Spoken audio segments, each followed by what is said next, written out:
just leave their homes with my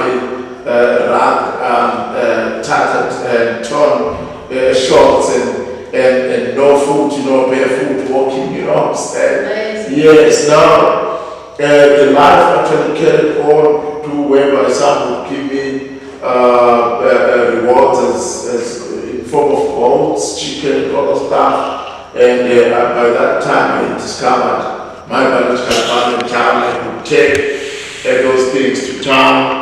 There is a fruit, an indigenous fruit called Mweya. They would actually collect and harvest those things and dry it, and then as a reservation to be reservable. So somebody would pay me with that. So I take it to the town with the people that couldn't get it and start to sell it. I was living with my father and my stepmother.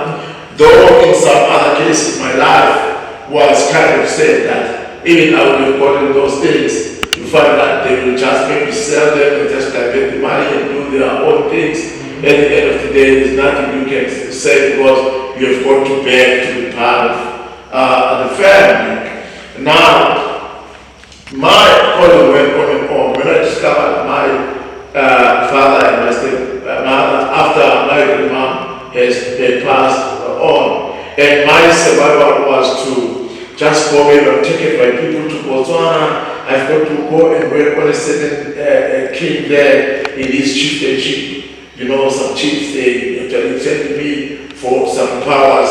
And I'll go there and come with the things like sugar and whatnot. And I'm living with some other people who were doing a church called Zion, the Kalama stuff, people like me for when you have a spiritual gift and the talent that people can see, that really sounds. People will like you, everybody will want you by his side because he knows that when you are there, there is protection. So with that, I got to know a lot of places around Zimbabwe and Botswana. So it so happened that when I was living with my father and my stepmother, there were sangomas. I remember when they had turned into this Zionism, the Zion Church.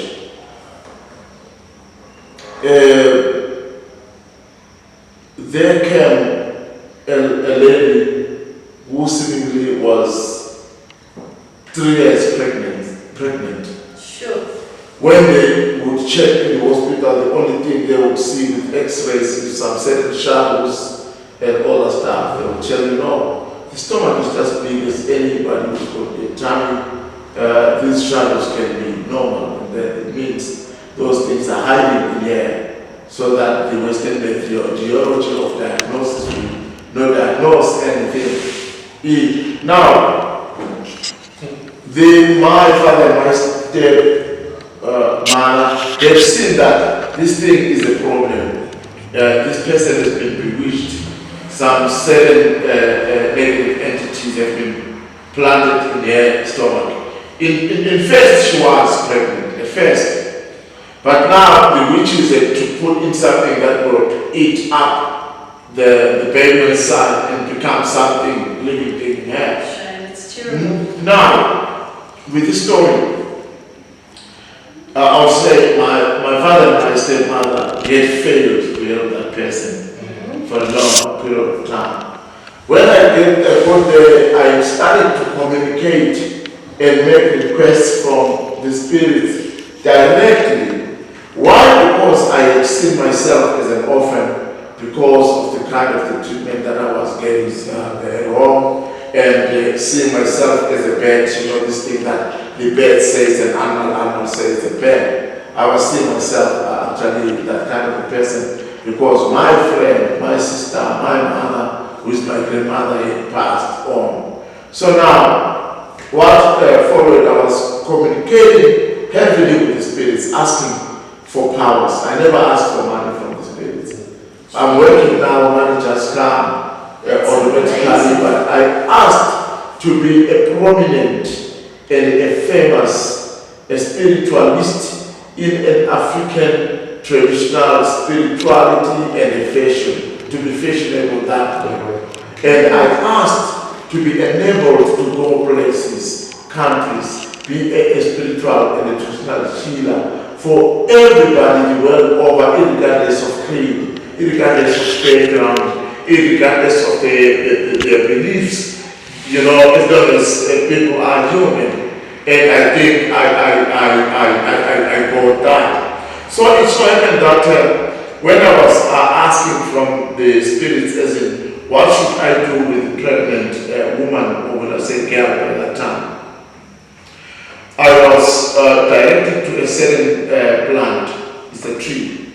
They said I must get the top last leaves of the tree, and I must get the pointing root of a tree to the ground, the tip of it. So when I was looking at that thing in analysis, I saw that what the spirits were saying there is that the tree that I'm going, even that particular tree with its name, that tree, I must destroy it. Because in order for me to get the last leaves down, you cannot climb there because the smaller branches cannot carry the weight of your body. So now, in order for me to get it, I must chop it down and get those leaves and all that stuff. But the top one, which means I have to get the fresh leaves, because at the top, you will get those ones which have just grown, which are the fresh leaves, not those old hard leaves. And then it meant that I must get the smaller root, not the bigger ones, because the bigger ones will be stronger in dosage than the smaller ones. So it means I must dig that tree out in order to get the pointing last root. So the root of that tree, or the part of that tree that would be having what we call the properties, the healing properties for that person, must be the smaller. So now, what happened now? I got that tree and I was pointed to another where I was being told, get the root that is facing the east, get the root that is facing the west. And I actually mixed those things as I was told. The other one that I was told was bad, we call it umhlonhlo. That thing, when it gets, I'll get the special name, English name for it. That umhlonhlo, we'll check for it, it has got an English name. But I don't know it now. If it gets in your eye, otherwise your eye can get damaged. Okay. It is like milk-like. You find it in a lot of mountains. It's called Euphobia. Euphobia, yes, I remember that name. Euphobia. That tree. They say I mustn't take that green stem part. I must take the roots. And what I must do, I must bend those roots, and I use the like charcoal powder and the ashes for it. That's what I exactly did in my mixture. I gave that woman when she came, I told them, I've got the formula, I want to try. They didn't actually hinder me to do that. They said, try. I just gave it that money.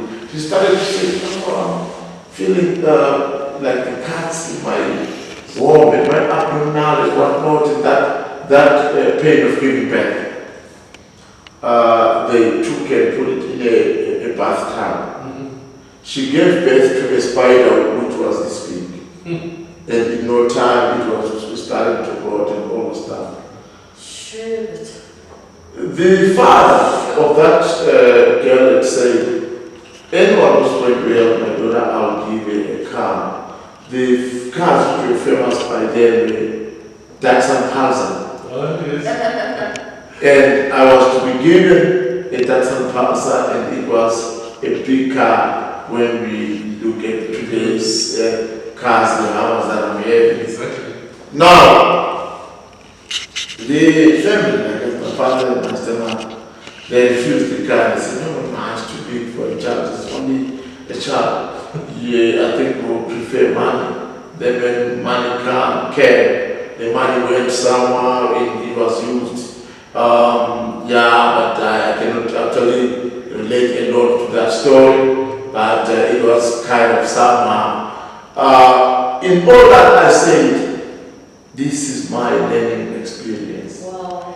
If God, my ancestors, this is the test or the examination for me to pass, I already have passed it because I'm fast longer than this. I held on. I carried on. I was not getting money, I was not charging people, just giving me. It is this time when I wanted to come to South Africa through illegal border crossing and all stuff. I was being smuggled by some other guys through Botswana, but I never managed to actually come here in Botswana where caught and deported back in Zimbabwe. When I got to Zimbabwe, there were people who wanted me to help them in pipeline to Brazil. This family was really a family. They were related to some other communities, distant relatives of ours, the Bandi families. So there's this guy who was called Knowledge Bandi from that family. He had introduced me with the things that bigger things that I do in spirituality to that family. They were about over 200 k's from where I'm born and I'm growing up in that rural setup as a head of Khokhovula. And I had left, I forgot to mention that I had left at my father's place due to some negativities and ill treatment and all that stuff. I had left and went back to a home that was built by my grandfather, who gave birth to my mother and my grandmother. But my grandmother, I remember I said he had passed on. So I was living there. My grandfather was living in a farm. He is a tractor driver at a farm called Georgia Range, where I'm owning mines, gold mines today. Yes. Life changes. I stayed there. I was surviving on gold penny. I could go out there and get into the old mine shafts, which is very dangerous, using some selling drops and stealing gold all there, extracting that small gold I can get and sell it. Sometimes penning in some open surfaces of the earth and washing the soils in the river, trying to get that alluvial gold. That's how I was surviving. But that was good because I can remember by that time I had not left school. I was still going to Hamilton High School. I was doing most of my things during holidays. I could go there and do gold penning, buy my clothing. I love to be smart. I love dressing. From there until today, I do dress. I know even labels, Gucci's, Versace's, BMW, outfits, Mercedes, the Lamborghinis. I have them in my order of it. It starts from there. So I would sell that gold. When I was doing that, I never forgot to spare something to my mother and my stepfather. Those are the guys that I was going with to the rivers where we were penning that gold. And I was lucky to actually just predict where most of the gold will be. And they like me even for that. That when we go out, I'm just lucky I can predict where we can dig and find better gold. So life went on and on. That money for helping that one who was 3 years pregnant, it just went in the thin air. I don't even want to talk about it even today. And then I started having people who were giving me better stuff. And I remember I even met that man is having sold goats capital to go and buy those used clothes called amabele in Victoria Falls, and have to go to Mashonaland area and sell them. I couldn't even speak their language, so I was selling them in a barter trade, knowing that rural people where I was selling didn't have like enough money. So I would give him a cloth and then I just get maybe maize or something in exchange with crops, you know, and then I come and sell them to those who want to take them for grinding for their mill. And from that I bought my own grinding mill. I remember when I had gone to sell these clothes, I found that when I had told me that when I come, I will start grinding and selling milling to people and grinding for those who got their own milling, using that grinding mill because I had that mentality of the rural people that milling was grinded and you were buying it in the store. So in some certain problems within food shortages in Zimbabwe at that time, I had seen it as an opportunity to have that grinding mill because in the town people would grind milling, it would be cheaper than buying in the store. When I came there, I found that the motor for the grinding mill and the miller have been sold, and it is working, had been sold by the family that I was with. It is working in a nearby shop, and then there were long queues, some 800-meter queues, and I saw that this could have been my man. But still, I was strong enough and said, it is not the grinding mill that I'm looking at.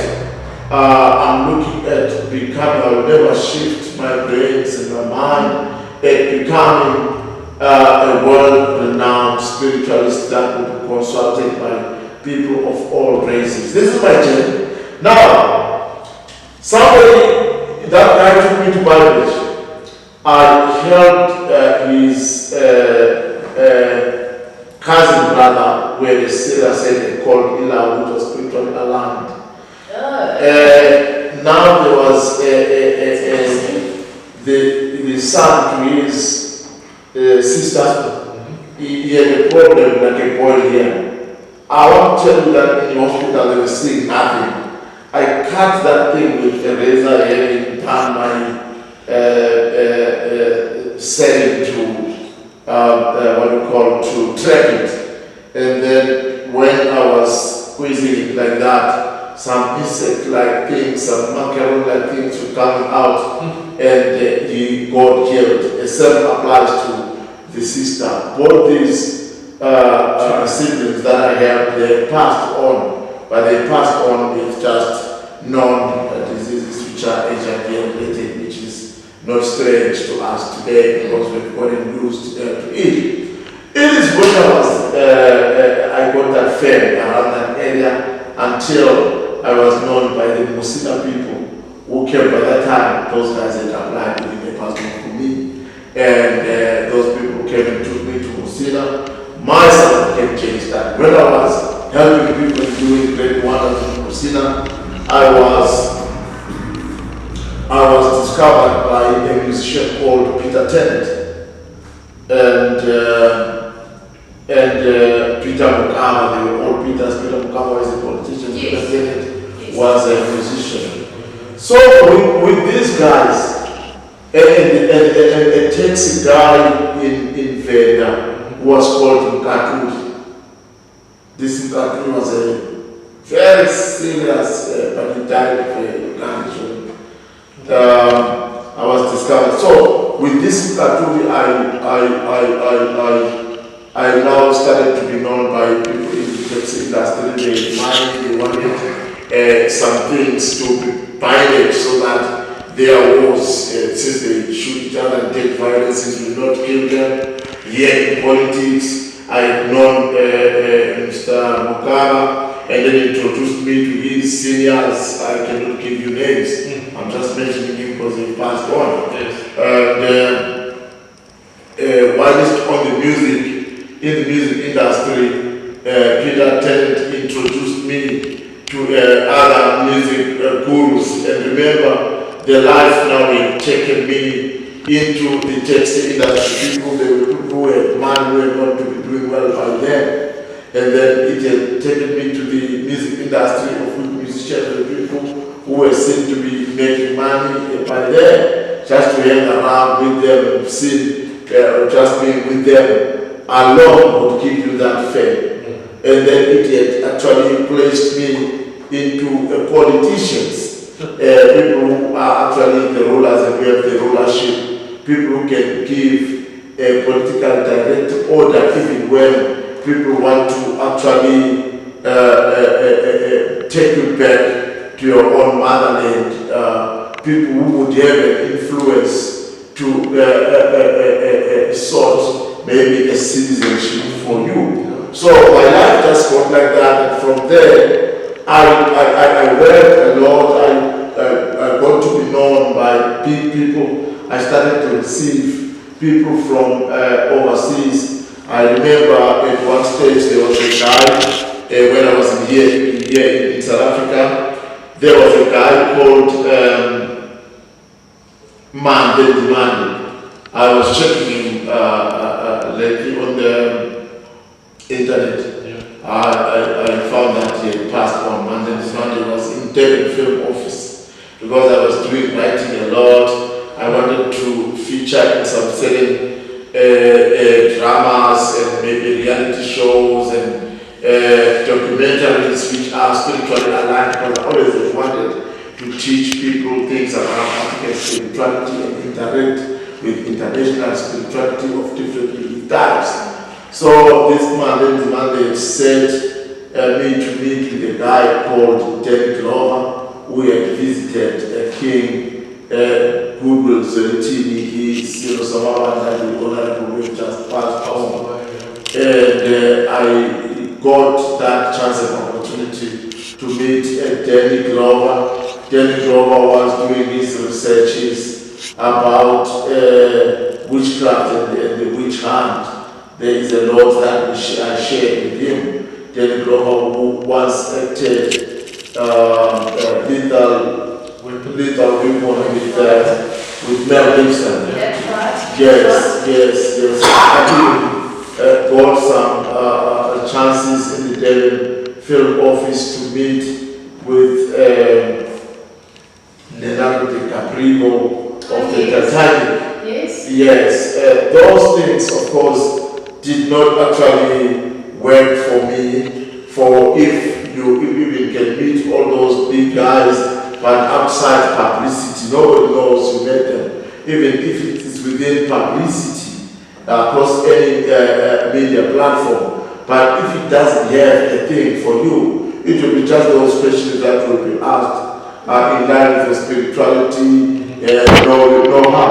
And they take that knowledge and use it on their own stuff. But those things when I was kind of down when it comes to my life and all that stuff, I was angry about them. I said, this guy is not even left me maybe 1,000 US bucks and stuff like that. But today what I'm saying is, no, it was okay. They did not have to pay me for meeting them. But by the time when you are down and you are needy and you are faced with scarcity, you will see these guys having sinned against you and you are not giving you money. But now as I have grown in spirituality, as I have grown in the grace and thinking, as I have grown in life, I always say to myself, these guys did not owe me nothing.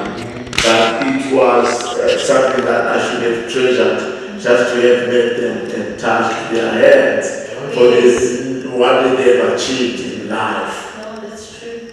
It's very true. So it went on and on. I remember one stage when I associated myself with people. First of all, it was bad people that I was helping.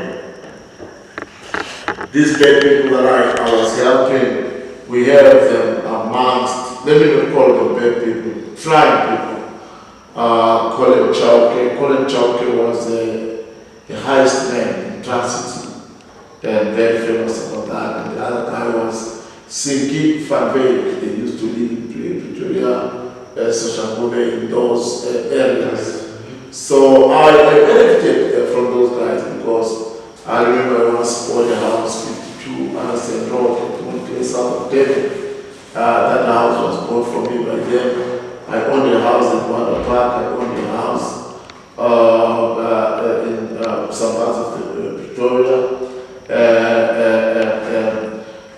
Those in Paidan, I was getting, will I say, the blessings from those bad guys who could go out there with that belief that I started behind them and help them to go and do their things and come back alive.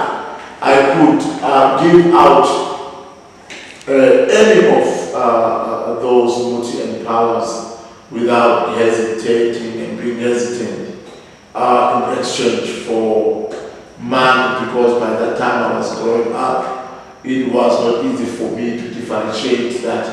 As I give them the multi and the power to go and rob those money, it was Springbok by that time. That was transferring money and then robbed a lot of Springbok. I didn't realize that these people, when they are doing that, they shoot at those the guys transporting money and they cause death and people get killed. But as I grew up, I realized that no, I am part of those killings, because if you give those people those powers to assist them to rob those people and kill them, so you've played a part in the killing. I remember when I gave Colin Chauke, the late Colin Chauke, some setting which I was working on them, he escaped Pretoria maximum prison. He went through 5 gates. Those guys were just sleeping, and they started to rumor that he bribed them. You cannot bribe all 5 gates with different people. And some people lost their job during that time. That's when I was analyzing these things, I saw that I need to do a thorough analysis to avoid paralysis and come with a principle in being a spiritualist of all principalities. Yeah.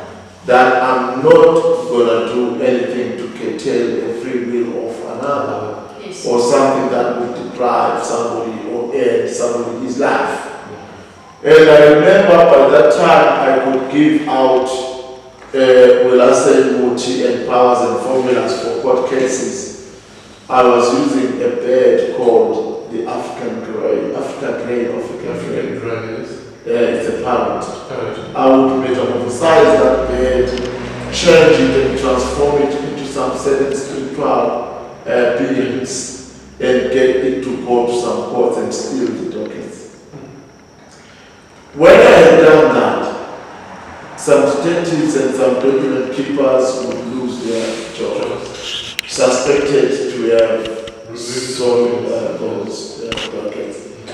So when I was growing up, coming into realization that I'm causing such to people who are innocent, we have sought to do that work in order to make the country livable and governable. Now I am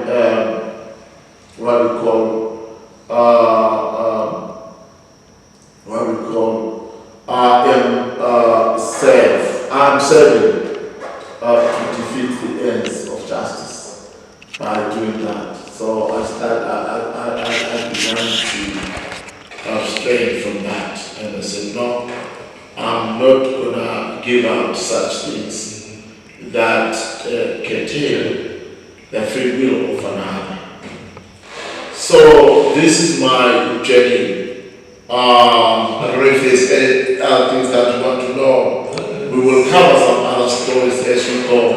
But what I've realized and what I've known with my life is that I have gone through so many levels of power. Spirituality and spiritual powers and the attachment and the gift in a person's body has got the levels of powers.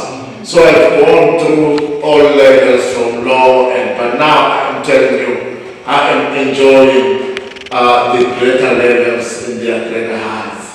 and I'm enjoying it. But I haven't said to myself, I am the god of traditional healers. I had one boy, I called him boy, one boy in KZN, calling himself, I'm a god of traditional healers. I said, no, I don't even want even to comment about that. I'm not a god of anyone or any traditional healer. That's why I always have told you guys, I don't stand here before you and everybody as a messiah, but as a humanoid, a human being with extraordinary talents and spirituality and being gifted spiritually. Now, I looked at that statement of this traditional healer, I won't give you his name, that it is the very same statement that made musicians, especially within the Maskandi kind of music in South Africa and KZN in South Africa, to kill each other, bewitch each other, ambush and kill each other. Because one would call himself a king of Maskandi and whatnot. Some are these people when he sings there on his lyrics and lyrics, he will be singing, talking and walking and all those words which declares the war. So I'm not that person. All I want to say to do is to help the people. I'm not here to actually compete with anybody. But if somebody brings a competition and declares a war, I don't even want to waste my time explaining that he will perish, because I possess the maximum powers to deal with evil people that are terrorizing my people. So the journey of my life has been like this. I remember, one time I got some money from these politicians. I was helping these politicians and I got some money. One famous politician, he had some cases around corruption and whatnot, and then he offered me big time money plus a tender that was going to be worked by a certain company. I could not look and give you the name, and I had my fair share. By that time, I saw myself as having plenty of money. And remember, I told you of my rural setup. What I called plenty of money was not plenty of money by then, but it was something that you could shine with, you could receive, blow your trumpets and all that stuff, and I still thought, damn, I cannot be a traditional healer. Continue to wear all these leather things, and I saw it as very lousy and not actually fulfilling my lifestyle that I actually had desired. What I did, I took my firstborn son, said, my son, I'm tired of these things, let's go to the bush. I had very serious ones, buffalo horns, wild beasts, the elands, all those serious animals, I just took it with my car, we went to the bush. I bent all of them, including my outfits for ancestors. After that, the ancestors showed me that they are not something to play around with. Everything negative came to me like I did not have a guidance. Everything I accumulated, I lost it. And things adjusted for worse. I saw myself doing one penny again and not being lucky. I remember sometime I produced around 15 loads of ores of 10 tons. I got only 17 grams of gold. While at least it is stressing to get 17 grams of gold with one load, and I bought 17 grams, which was to be shared by other people with 15 or so loads.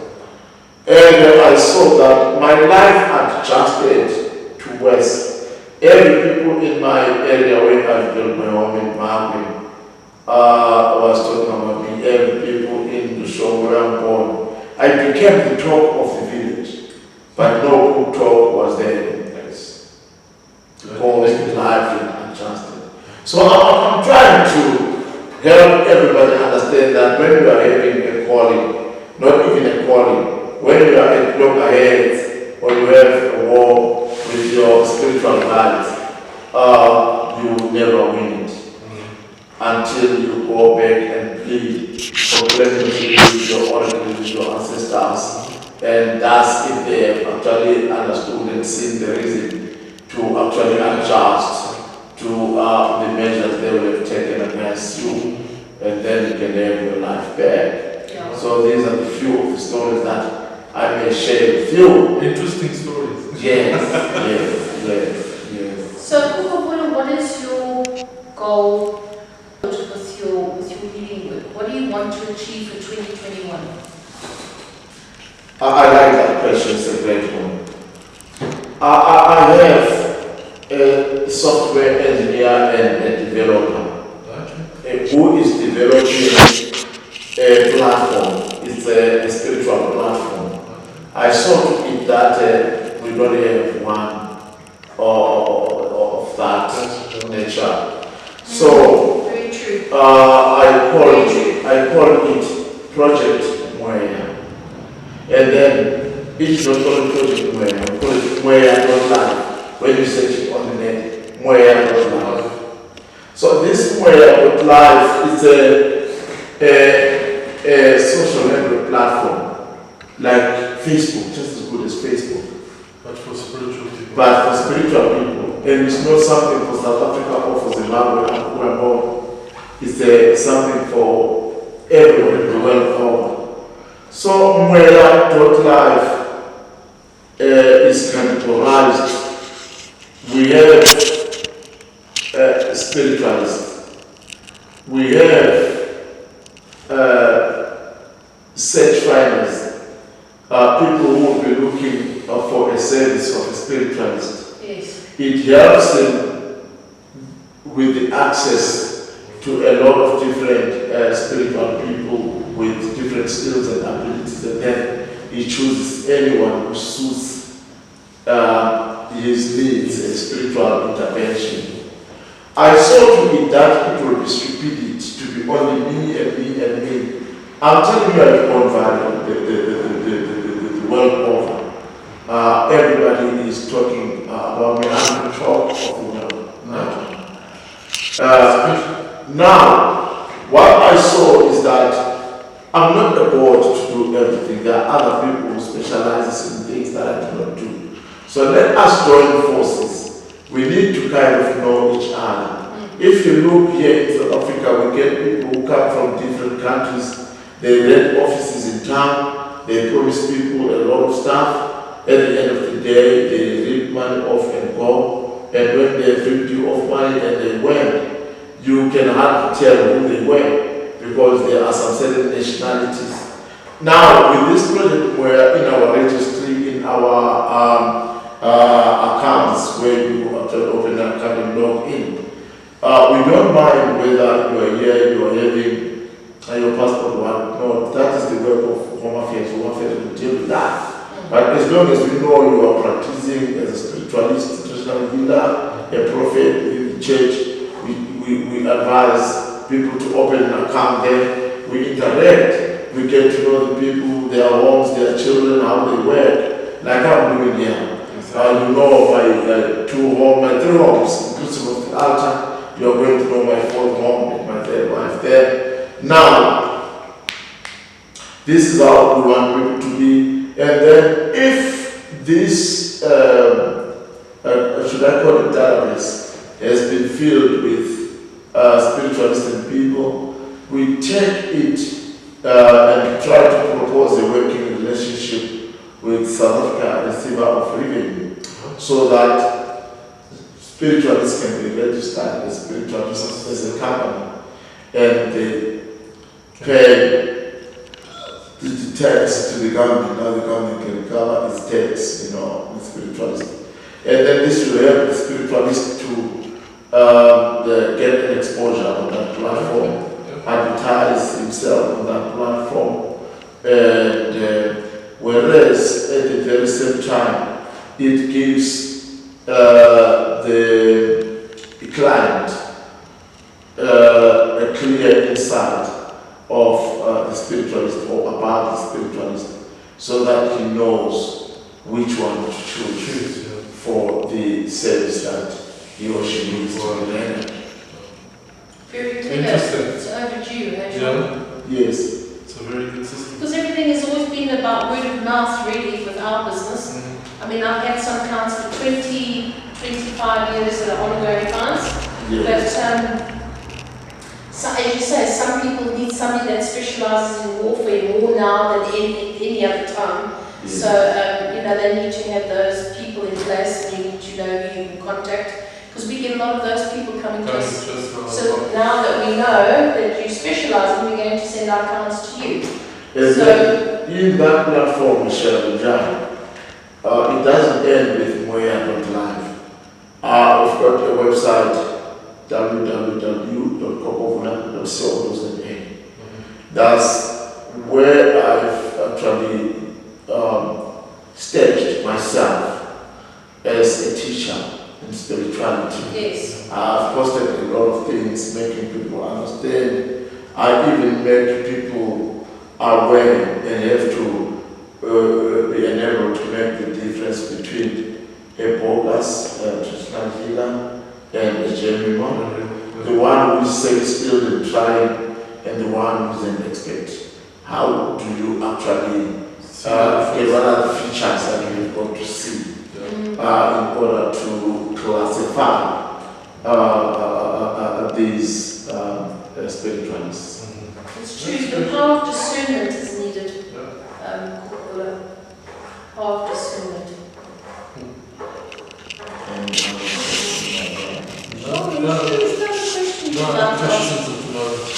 Right, there's a suggestion in the question. I always appreciate the mission that we get a collaboration that is corporate work, means working together by the spiritualists.